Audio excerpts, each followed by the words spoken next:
Hey y'all, how's it going? I just wanted to get on here and talk to you guys a little bit about my syndrome that I have. And I know I have a health channel, but I don't really talk about what I actually, like, my main thing is that I have. I have fibromyalgia. If you don't know what fibromyalgia is, it is a syndrome that causes a lot of different things to go wrong with your body. You have pain every day of your life. Some days are worse than other days. And the reason it's happening is because your brain is telling your nerve endings to overreact, basically, is what it is, from what I understand. And I've had this for about 8 years. I'm going on 8 years now. You know, and I think I've always had some form of it my whole life, just because when I look back at my childhood, I realized that certain things should have been like red flags, you know, that I don't tolerate pain the same as other people. Like, for instance, when I was a kid, I hated to be tickled because instead of it tickling me and making me feel like laughing, it just felt like pain. So if someone would tickle me, I would be like, ah, stop it, stop it, stop it, stop it. You know, because it just was like, you're hurting me, you're not making me laugh. And then another thing is, like, when I would jump off the swings, you know, you swing really high and then you jump and land on your feet. Well, you could land on your feet. Any kid is going to land on their feet and they'll be like, ah, you know, it hurts a little. But to me, it'd be excruciating. So I just never did that anymore. I quit jumping off the swings and just jumping off of stuff, period. Yeah, I didn't like that kind of rough and tumble stuff just because it hurt me. And, you know, people would call me sensitive and stuff like that. And I guess, yeah, I guess I'm sensitive, whatever. And another thing that I had was I always had stomach pain as a kid. But one of the things that is a red flag for fibromyalgia is irritable bowel syndrome. But most people have irritable bowel syndrome have diarrhea. I know I'm getting gross here. But a lot of times people with fibro will have the opposite. They'll have constipation, like really, really, really bad constipation. And so, that was one of the things I had as a kid, and of course now I know how to take care of that. But it's still there. I've cured myself, basically.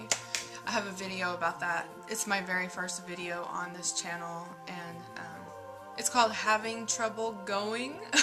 That's the first video on this channel, and I was talking about how I cured my constipation. So anyway, those were some of the things that I had as a kid. Like, I would be doubled over in pain because of the IBS. So, a little background for you. My great-grandmother was diagnosed in the 1950s. She was one of the very, very, very first people ever diagnosed with fibromyalgia here in the US. She had it so bad that she felt like she had the flu every single day. Like, you know, that achy feeling that you get, and like someone touches you and you're just like, ah, don't touch me, because it hurts, you know. It's that kind of pain. Well, they call that a flare-up. Well, she had flare-ups every single day, practically, of her life. So it runs on both sides of my family, my dad's side and my mom's side. Not as bad on my mom's side, but on my dad's side more, which is unusual. It usually doesn't run on the father's side, from what my doctor told me. But they're learning a lot more about it now, so you just never know. But what happened to me was, most of the time when you trigger it, something bad happens. You get into a car wreck, you get into an accident, you have some sort of tragedy, or something really depressing happens in your life. And I kind of had two things happen at once. I had, this is so weird, okay, but I had a water slide accident. I was going down the water slide, like, head first, and the little mat that you go down on. You go down on a mat on your stomach, and it curves up like this on the edge of the mat, and then there's like two handles that you hold. So when I got down to the bottom and, you know, hit the water, where the water's kind of pooled up at the bottom of the slide, this curvy part of the mat jammed into my neck, and I was like, oh my god, ow, you know, that hurt. And a few days later, I think it was about 2 or 3 days later, I started having really bad pain in one leg, and it started like in my foot, and then it came up my leg, and then it started coming up my other leg, and I was like, this is freaking weird. So I went to the emergency room because it was starting to hurt really, really bad. And they did a CAT scan and all that stuff, and they said that I had a herniated disc, maybe even 2, I'm not sure, but way down by my tailbone. And I was like, they said, have you had any accidents lately? Did you fall hard? And I was like, no, I didn't fall. Nothing. You know, I couldn't think of anything. And then I said, well, I told them about the water slide thing. I said, I hit my neck. Could that have anything to do with it? And they said, yes. Actually, when it hit my neck, I guess this is what happened in my spine. It went like that and compressed, and, well, I injured my back, basically. And it's been so long, I can't remember exactly the order that everything happened, but I know I was getting physical therapy to fix my back, and then I ended up getting pregnant somewhere in there, not too long after. Everything was fine, you know. Then around 4 months along, I think, I started having problems and kind of bleeding, and, you know, I don't want to get like really graphic, but basically I lost the baby. And I was already past my first trimester. Anyways, long story short, it was highly, highly depressing to lose a baby. Yeah, it was really hard. And so those two things, they say, triggered the fibromyalgia to come to surface and make its presence known in my life. And so ever since then, I have had this syndrome, and it sucks, let me tell you. It sucks like, I don't even know. In the beginning, it was a lot worse. They couldn't give me any medication.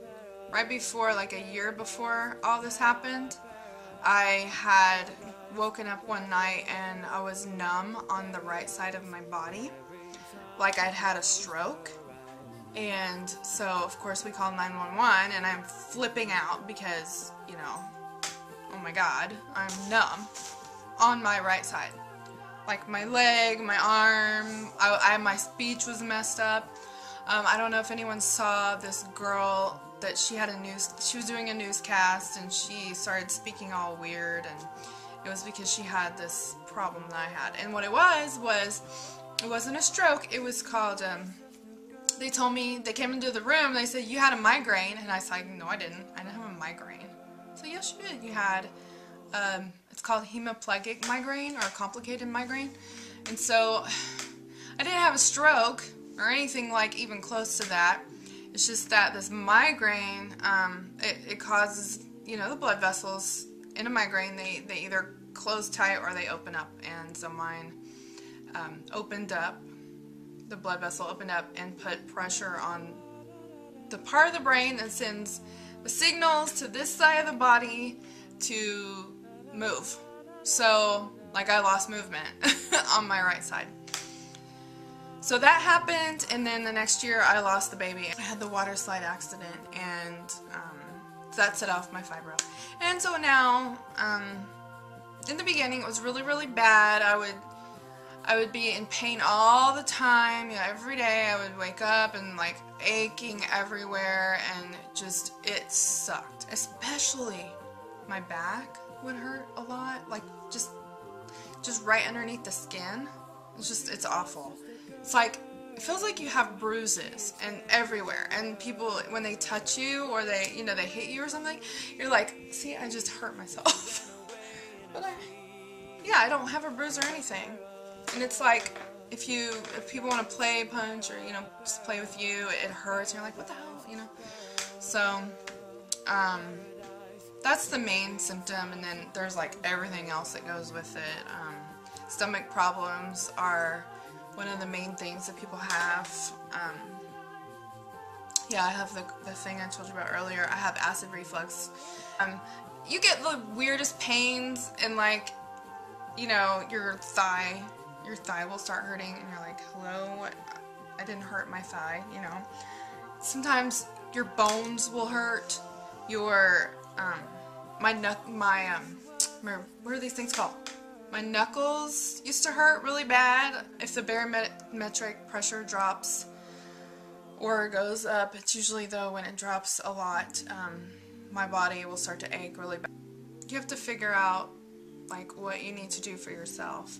And so in these 8 years, I've done a lot of experimenting, and I've stayed away from medicine just because the medicine they give me for the migraines, which is the medicine I'll have to take for probably the rest of my life, it doesn't work well with the fibromyalgia medicines they have. And so I just kind of was like, you know, screw that, I'm not going to take fibromyalgia medicine. And they only have like 2 or 3. And so what I decided to do was change the way I eat. But I became a vegetarian. And that worked so well, I cannot even tell you. I mean, for a while there, I was eating like extra protein and extra meat, and it wasn't helping me. So I had heard somewhere that, you know, if you eat a lot of meat and get your proteins and stuff, that it's going to help with the fibro, but it's not. At least it didn't for me. And then I watched a documentary called Food Inc., and I was like, oh, I don't ever want to eat meat again. And I haven't. So becoming a vegetarian, or a pescatarian, if you want to be correct, is really what helped me the most. And so now I only have flare-ups about 4 or 5 times a year, which is amazing. So considering I used to have them once a month or twice a month, that's a lot better. And anyways, so if you guys have any questions about fibro, or if I forgot to mention something and you want to know, just let me know or tweet me. I'm on Twitter. It's just Madison Bogart, and I will be happy to answer your questions. But I probably won't do any more videos on fibro just because I don't let it control me. Some days it tries to, but I don't go there. Thanks for watching. Love ya. Bye.